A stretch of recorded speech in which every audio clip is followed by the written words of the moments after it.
The NAACP just issued an announcement, a warning, essentially. Well, let me get into that in just a minute. Let me start first off with my daily take. This is from the HartmannReport.com or HartmannReport.com. America is at maximum crisis from being poisoned for 50 years. So what do I mean by being poisoned? Well, here's the list. First of all, we got poisoned by big money in politics. Lewis Powell in 1971, wrote his famous Powell memo and passed it along to his friend Eugene Sindor, a neighbor of his and the CEO or president or whatever his title was at the U.S. Chamber of Commerce. And, in that memo, basically, he said, big business and rich people need to get politically active. You guys have been sitting on your laurels ever since the 1930s. It's now the 1970s. It's been 40 years. It's time to take America back for rich people like we did in the 1920s, with the Harding administration. And then the next year, Richard Nixon put him on the Supreme Court. And the outcome of that, of course, was that ultimately we got Citizens United. What we got initially from that was two decisions. The first was called Buckley versus Vallejo, but the second was arguably even more toxic. In this one, Lewis Powell himself actually wrote the decision, and it was called the First National Bank of Boston versus Frank Bellotti. And Bellotti was the Attorney General for the state of Massachusetts at the time, and basically this decision said the bank had put money into a campaign for a ballot initiative that had nothing to do with banking. And they were sued because there was a law against corporations inserting themselves into politics, a Massachusetts state law. And the Supreme Court struck it down, saying corporations are persons, and as persons, they have First Amendment free speech rights, and one of those First Amendment free speech rights is to spend money in support of political candidates or political issues, because money isn't money. Money is actually speech. And this was the foundation, the cornerstone of what became Citizens United. Next came the poisonous memes designed to turn working people against each other. We got this with the Reagan administration. And, if you're old enough to remember the cop shows back in the 80s and 90s, inspired by Ronald Reagan's war against organized labor, against the unions. I mean, he started out going after PATCO, which was the Professional Air Traffic Controllers Organization, the Air Traffic Controllers Union, where Reagan fired, I think it was about 15,000 of them. And, just broke the back of their union. The union no longer exists. At that time, about a third of Americans were unionized, had union protections in the workplace, which meant that about 2/3 of Americans had a good middle-class lifestyle. Now we're down to between 6 and 10% of the private workforce being unionized, and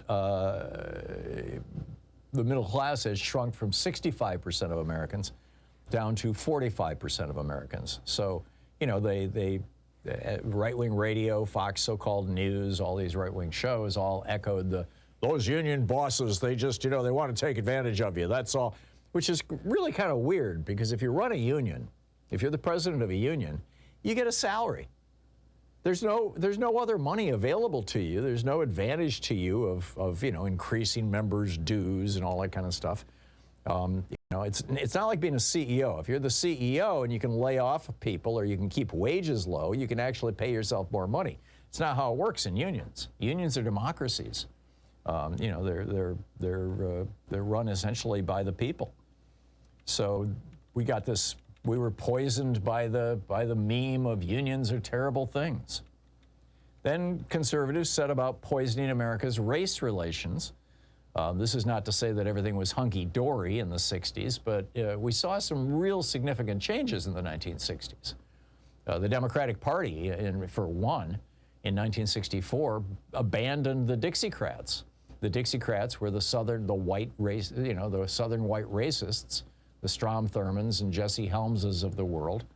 And LBJ led the party to just literally walk away from these guys, passing the Voting Rights Act and the Civil Rights Act. Actually, the order was the other way around. And then, you know, we started in the 1990s, started seeing black people on TV in roles that were not criminals or buffoons or minstrels. Norman Lear kind of led that, and yeah, a lot of those portrayals were somewhat cartoonish or at least stereotypical. And, you know, you could argue that by today's standards, certainly not enlightened, but by the standards of the 1990s, it was a big deal. This was literally the, you know, the first time black people were portrayed on television as just average human beings. So that was a big deal. But then came Nixon's Southern strategy, you know. Nixon's Southern strategy was all about welcoming those white Southern racists, not just Southern, obviously, but in particular the Southern racists, which is why he called it the Southern strategy, into the GOP. And it worked. It got him elected. And then, you know, it got George H.W. Bush elected, you know, with his famous Willie Horton ads against Michael Dukakis, you know, scaring white people with a black guy. And then Donald Trump came along with talking about Mexican rapists when he ran for president, you know, when he announced his candidacy in 2015. And the right is continuing this strategy today. I mean, they're, you know, promoting racial and religious fear and hate. The Muslim bans generating hysteria about brown people on our southern border. Ron DeSantis and other Republican demagogues fighting any true portrayal of America's racial history in our schools, including the history of, you know, genocide of Native Americans and the history of slavery and then, you know, hundreds of years of, well over 100 years now of Jim Crow, and now we've got a modern day Jim Crow that's being recreated in state after state. So then they poisoned us, or at least they poisoned our Christianity, the Republican Party. This is, you know, when Reagan's campaign hired George W. Bush, the son of the vice president, to run their campaign, or to connect them to the religious right. He hooked them up with Ralph Reed and Jerry Falwell, and ultimately Franklin Graham, Billy Graham's son, who's kind of carrying on the tradition.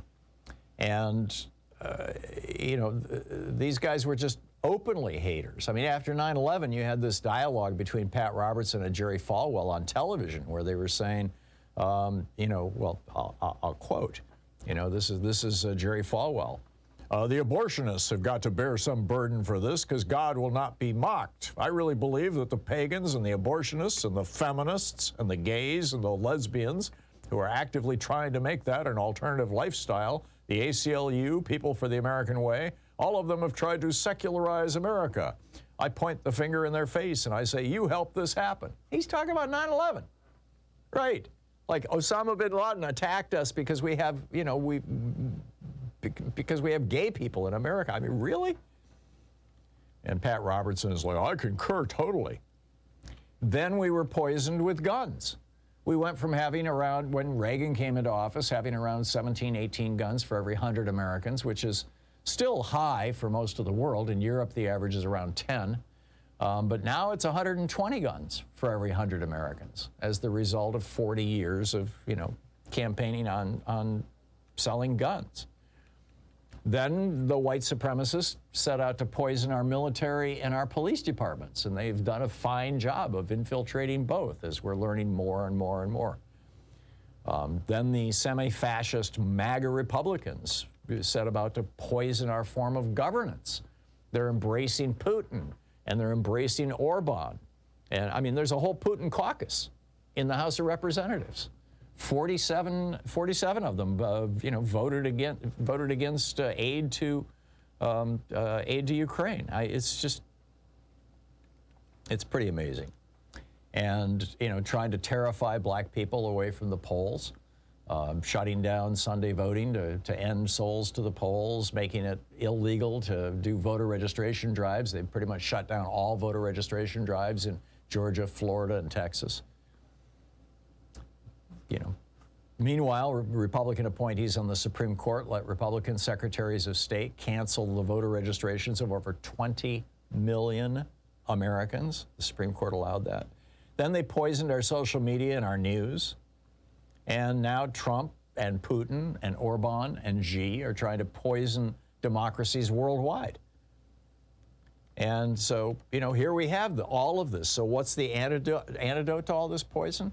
Show up in overwhelming numbers a year and a half from now in the November election.